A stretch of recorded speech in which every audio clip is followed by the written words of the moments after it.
Hello viewers, কেমন আছো তোমরা সবাই? আশা করি খুব ভালো আছো। আমিও ভালো আছি। তো আজকে দেখতে পাচ্ছ আমি একটা অন্য জায়গায়, আমার বাড়ি থেকে অনেক দূরে চলে এসেছি। আর আজকে আমি এসেছি অডিশন দিতে। অডিশনটা ছিল বহরমপুরের হরিহরপাড়ায় একটা রেস্টুরেন্টে। রেস্টুরেন্টের নাম হচ্ছে কেটিএম রেস্টুরেন্ট।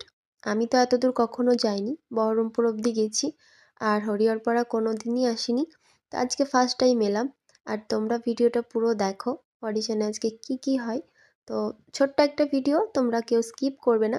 আর এদিকে দেখতে পাচ্ছ আমাদের অডিশনের লোক চলে এসেছে। এদিকে আমি অনেক নার্ভাস ছিলাম, তার কারণ হচ্ছে লাইফে প্রথমবার আমি কোনো অডিশনে গেছি। আর এদিকে সবাই এসছে, বাচ্চা বাচ্চাও এসছে, আবার তারপর অনেক ছেলে মেয়ে এসেছিলো। 5 থেকে 50 বছরের ছেলে মেয়ে নেওয়া হচ্ছিল।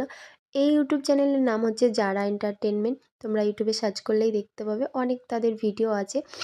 আর এদিকে আমাদের ডিরেক্টর, তারপর নায়ক, অনেকেই ছিল।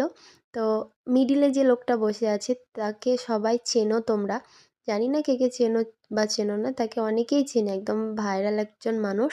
তো তার প্রোফাইলের নাম হচ্ছে জোজো জেম। আর তিনি তাকে সবাই অনেকে ফুলসরা নামেও চেনে, ফানি ভিডিও করে। তো এখানে আমাদের অডিশন স্টার্ট হয়ে গেছিলো।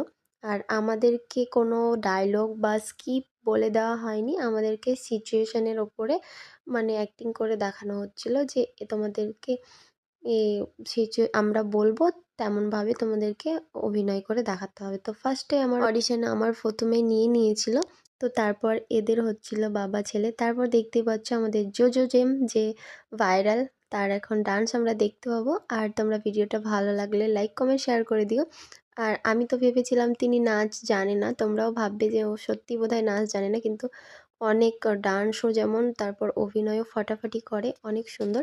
তো তার ডান্সটা তোমরাও দেখে নেই। বাই। আর এই গল্পের নাম হচ্ছে স্কুল জীবনের আবেগ।